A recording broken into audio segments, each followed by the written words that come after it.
वंदे संस्कृत मातरम। तो छात्रों, high school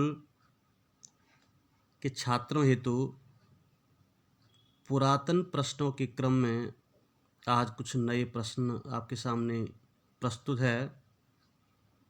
आप देख रहे होंगे प्रश्न नंबर 21 में अस्तंभे दत्तानां पदानां समानार्थकं पदं बस्तंभे दत्तं तौ यथोचितं योजयत।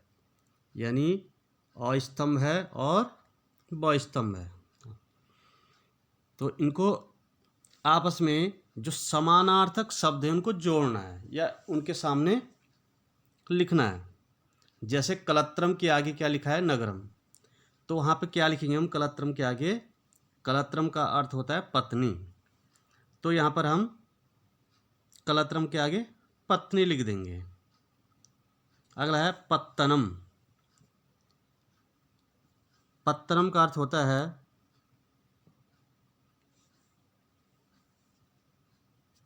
इस हिसाब से हम जोड़ेंगे। उसी प्रकार पत्तनम हो जाएगा नगरम। अम्बसा जलेन। तो इसका मतलब हमें शब्दों का अर्थ भी आना चाहिए। कलत्रम का अर्थ क्या होता है, पत्तनम का अर्थ क्या होता है और अम्बसा का अर्थ क्या होता है। अगला है कुछ श्लोक आते हैं जो आपके सुभाषितानी या अन्य अन्युक्तयों से, तो उनका हमने अन्वय सही करना है। रिक्त स्थान होंगे उनको हमने भरना है। तो श्लोक है व्यायामं कुर्वतो नित्यं विरुद्धमपि भोजनं विदग्धमविदग्धं वा निर्दोषं परिपच्यते। तो अर्थ है इसका, यानी जो व्यायाम करने वाला, कोई भी जो व्यायाम करता है वो अगर विरुद्ध अपनी भोजन है और पचा हो चाहे अध पका भोजन हो, पका हो चाहे अध पका भोजन हो, वो भी पच जाता है अगर कोई व्यायाम करता है। तो ये अन्वय आपके सामने है नीचे। ये जनाः नित्यम, तो ऊपर से हम श्लोक देखेंगे तो क्या व्यायामम कुर्वन्ति, हमने क्या लिखा है यहाँ पे? व्यायामम, व्यायामम।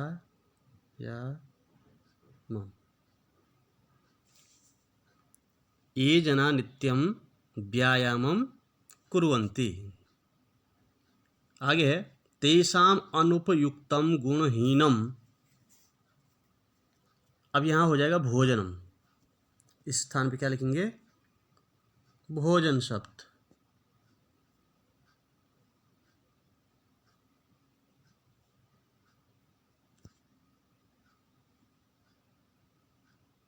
पूर्णतः पक्वम भवति, यानी अगर हम गुणहीन या अधपका भोजन जो हमारे लिए सही नहीं है, भोजन उपयुक्त भोजन नहीं है, वह भी व्यायाम करने वाले पचा लेते हैं। इसका मतलब हमें व्यायाम करना चाहिए। तो ये अन्वय हमने रिक्त स्थान में भरना है। और आगे लिखा है अर्थात अपरिपक्व में सर्वदा दोषीनम परिपच्यते। यहाँ परिपच्यते हम लिख देंगे। अगला है श्लोक संपत्तौ च विपत्तौ च महतामेक रूपता उदये सविता रक्तो रक्तश्चास्तमयी तथा। अभी क्या है? संपत्तौ विपत्तौ, संपत्ति यानी सुख में, विपत्तौ यानी दुख में, महताम एक रूपता। जो महापुरुष लोग होते हैं वो सुख आए या दुख आए वो हमेशा एक जैसे स्वभाव उनका होता है। यानी दुख आए तो ज़्यादा वो घबराते भी नहीं हैं और सुखी आते तो ज़्यादा उछलते भी नहीं हैं। तो उनका जो है सूर्य की तरह, जैसे उदये सविता रक्तः, जब सूर्य उदय होता है प्रातःकाल, तो उस समय सूर्य का वर्ण कैसा होता है? रक्त यानी लाल, और अस्त के समय भी वह लाल होता है। तो यहाँ लिखा है महापुरुषे सुखे, सुखे यानी संपत्तो यानी सुख में। अब जो यहाँ पर 1 नंबर है, यहाँ पर इस स्थान में हमने क्या लिखना है? सुख के बाद यहाँ पर हो जाएगा विपत्तो लिखो चाहे दुखे लिखो।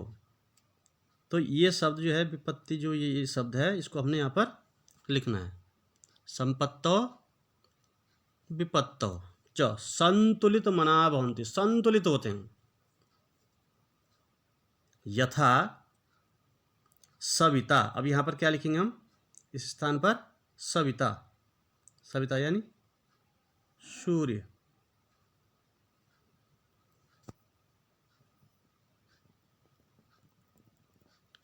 तो सूर्य प्रभाते सायंकाले च, सूर्य क्या होता है? जो एकदम सुबह जब सूर्योदय होता है, और अस्त के समय क्या होता है? रक्तः, यहाँ पे हम रक्त लिख देंगे। तो इसका अर्थ है, हमें श्लोक का अर्थ भी आना चाहिए, तभी हम अन्वय को सही से इसको भर सकते हैं, रिक्त स्थान को भर सकते हैं। अगला श्लोक है, अगला जो प्रश्न है अधोलिखित श्लोक है, यानी जो 2 श्लोक हैं उनका अन्वय हमने पूरा करना है, आधा अधूरा है उसको हमने पूरा करना है।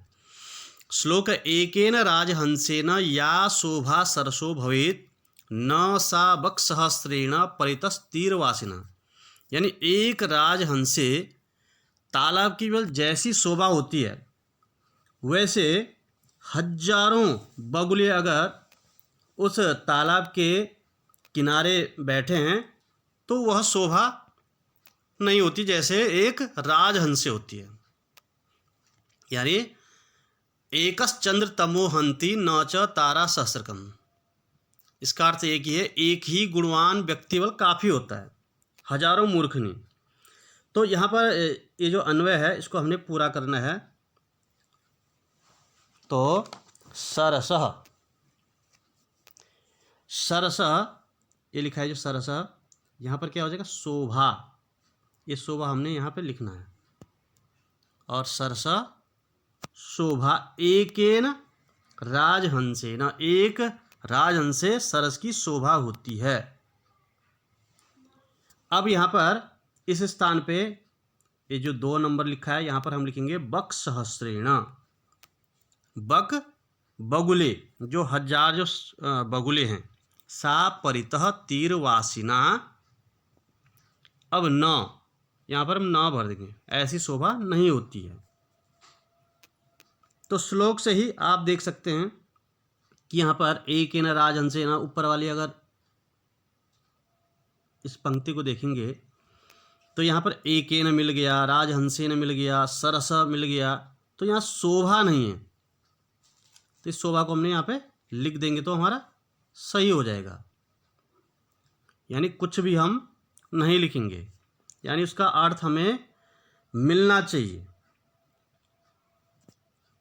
अगला है एक एव खगोमानी वने वसति चातक पिपासितो वा म्रियते याचते वा पुरंदर में, यानी एक ही जो पक्षी है, कौन? चातक। वो चातक क्या है? स्वाभिमानी है। वो या तो प्यासा होकर मर जाता है, या पुरंदरम यानी या इंद्र से मांगता है। क्या मांगता है? पानी। और पानी नहीं मिला तो वो इतना स्वाभिमानी होता है कि इधर का जल नहीं पीता। तो इसमें देखेंगे वने एक एव, अब यहाँ पर क्या हो जाएगा? चातक वसति। तो कैसा चातक है वो? तो ये जो मानी शब्द लिखा है इसको हमने यहाँ पर भर देना है। तो मानी यानी स्वाभिमानी, चातक वसति। अब ये म्रियते वा पुरंदर, यहाँ पर क्या भरेंगे? पिपासित।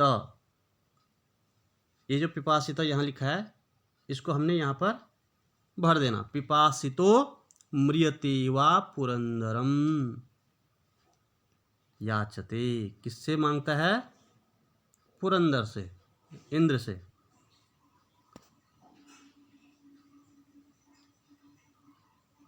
अगला है, अब कुछ प्रश्न ऐसा, ये तो है अन्वय वाले, यानी श्लोक आएगा उसका अन्वय हमने पूरा करना है, रिक्त स्थान को भरना है और सही से उसका अर्थ मिल जाए जो।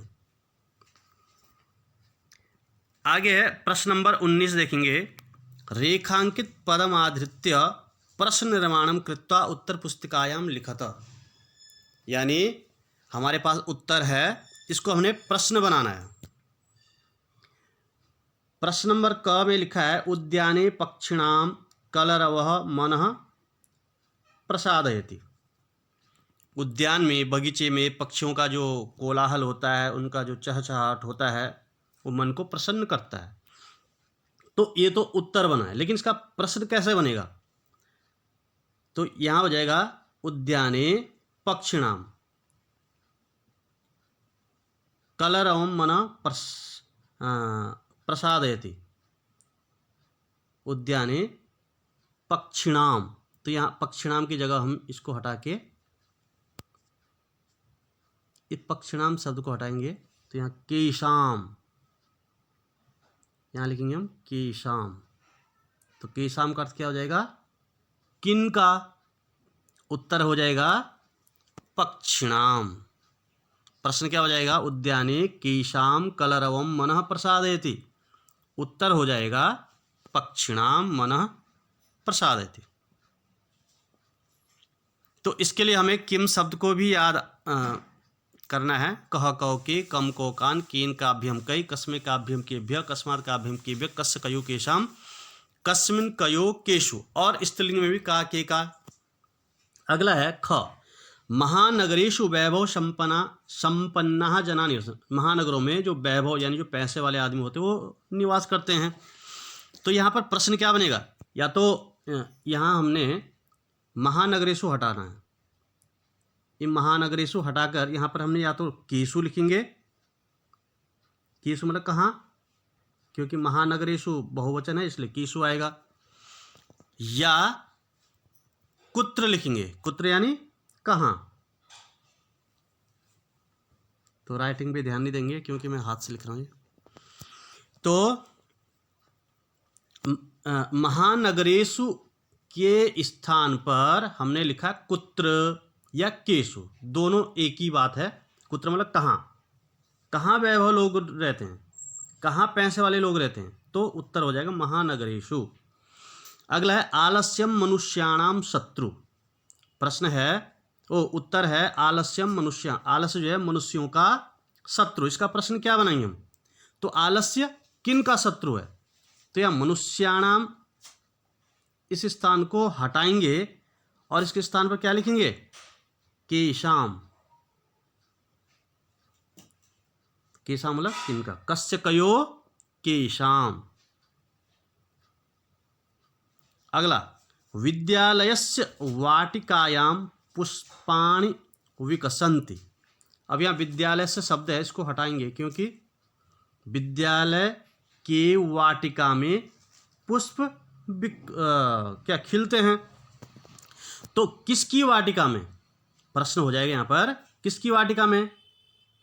तो इसके स्थान पर हम क्या लिखेंगे? विद्यालय के स्थान पर कस्य लिखेंगे। तो कस्य यानी किसका या किसके, किसकी वाटिका में, किसकी वाटिका में फूल खिलते हैं। तो इसका मैंने बताया आपको कि हमें किम शब्द आना चाहिए, पुल्लिंग, स्त्रीलिंग, नपुंसकलिंग। प्रश्न नंबर 20 है ये बुद्धिर बलवती सदा, एक आपके पास अध्याय है सेम उसी में। तो इसका मतलब ये लिखा है घटनाक्रम हमने सही से लिखना है। तो इसके लिए हमें क्या करना पड़ेगा? पूरी कहानी पता होनी चाहिए, इसके बाद क्या है, इसके बाद क्या घटनाक्रम हुआ। अगर आपको ये पता नहीं है तो आप सही से इसका उत्तर नहीं लिख पाएंगे। तो सबसे पहले यहाँ लिखा तत्र राज सिंह नाम राजपुत्र, तो हमने क्या करना है, सबसे पहले क्या हुआ था, अस्ति देवलाख्यो ग्राम, ये नंबर 1 में आ जाएगा। यानी अस्ति मतलब है, देवलाख्य एक गांव है, तो सबसे पहले यहाँ से प्रारंभ हो जाएंगे। दूसरा है तत्र राज सिंह नाम राजपुत्र वसति, वहाँ राजपुत्र राज सिंह नाम का एक राजपुत्र राजपुत्र रहता था, यानी 2 नंबर ये हो जाएगा। यानी पहला अस्ति देवलाख्यो ग्राम, दूसरा तत्र राज सिंह नाम राजपुत्र वसति स्म। तीसरा क्या हो जाएगा, उसके बाद क्या हुआ, तो उसके बाद क्या हुआ, एकदा केनापि आवश्यक कारेण तस्य भार्या बुद्धिमती पुत्रद्वयोपेता पितुर्गृहं प्रति चलिता। एक बार किसी आवश्यक कार्य से उस राज सिंह की जो भार्या थी बुद्धिमती, उसका नाम था, अपने 2 पुत्रों को लेकर अपने पिता के यहाँ चली हो, यानी अपने मायके में। तो तीसरा क्या हो जाएगा यहाँ पर, ए वाला, ऊपर वाला, तीसरा हो जाएगा ये वाला ऊपर। उसके बाद क्या हो जाएगा, जब वो आवश्यक कार्य से गई तो आगे क्या हुआ, मार्गे गहन कान्ये सा एकम व्याघ्रम ददर्श। उसने उसके बाद क्या हुआ, मार्ग में जब रास्ते में जा रही थी तो एकम व्याघ्रम ददर्श, एक बाघ को उसने देखा। अब बाघ देखा, उसके बाद क्या हुआ, सा व्याघ्रम आगच्छन्तम दृष्ट्वा धार्ष्ट्यात् पुत्रो चपेटया प्रत्यगात। यानी क्योंकि बुद्धिमती थी, शेर आता उसके दोनों पुत्रों को खाता या उसे भी खा लेता, तो उसने अपनी बुद्धिमती का परिचय दिया। क्या दिया, सा व्याघ्रम आगच्छन्तम दृष्ट्वा धार्ष्ट्यात्, दृष्टा से अपने पुत्रों को मारा, उसने थप्पड़ मार दे, तो ये वाला हो जाएगा। और उसके बाद क्या हुआ, कथम, उसके बाद कहती है कथम एक कसो व्याघ्र भक्षणाय कलहम कुरुता। मार के क्या बोल रही, दोनों को फालतू मारा उन्होंने, उस बाघ को दिखाने के लिए कि कथम एक कसो व्याघ्र भक्षणाय कलहम कुरुता, क्यों तुम दोनों बाघ को खाने के लिए आपस में लड़ाई कर रहे हैं। मैंने उल्टा बोल दिया, और कई लोग हंस रहे हैं यहाँ पे। तो अब इसके बाद हो जाएगा 5वां, क्योंकि बाघ को लगेगा अरे ये मुझे ही उल्टा खाना चाह रहे हैं। उसके बाद आगे बोलती है अयम एकस्तावद विभज्य भुजताम। अरे भाई तुम आपस में दोनों लड़ाई क्यों कर रहे हैं, एक शेर है उसको आधा तू खा लेना आधा वो खा लेगा, दोनों बच्चे मिलके। तो क्या हो जाएगा लास्ट वाला, अयम एकस्तावद विभज्य भुज्यताम, विभज्य यानी बांट कर खाना, और लास्ट में बचेगा पश्चात अन्यो द्वितीय कश्चित लक्ष्यते। यानी जब एक बाघ तुम बांट के खा लेंगे तो अन्य अगर कोई दिखेगा दूसरा बाघ तो उसको भी खा लेंगे। अभी फिलहाल एक ही बाघ को तुम खाओ बांट के। तो ये कहानी है, बहुत ही अच्छी कहानी है, और इसके कारण जो है वो सोचता है कि ये लेडीज क्या है, व्याघ्र मारी बाघ को खाने वाली, और वहाँ से भाग जाता है, और इस प्रकार उन तीनों की जान बच जाती है। तो इस प्रकार का बुद्धि बलवती सदा, यानी बलवान कौन है, बुद्धि। ठीक है, अगर बुद्धि नहीं है तो तीनों खाए जाते हैं। अगला है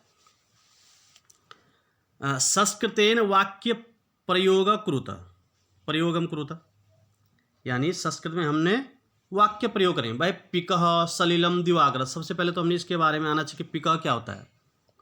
तो पिकः यानी मयूर है ना, सलिलम मतलब जल होता है, दिवाकर मतलब सूर्य होता है। तो अब यहाँ पिकः शब्द का हमने क्या करना है, वाक्य प्रयोग यानी पूरा वाक्य बनाना है। तो कुछ भी बना सकते, पिकः मधुर स्वरेण कूजति, या पिक वसंतस्य गुणम जानाति। अगला है सलिलम। तो सलिलम कुछ भी, जैसे गंगायाः जलम सलिलम अस्ति, है ना। दिवाकरः, तो दिवाकरः सूर्यस्य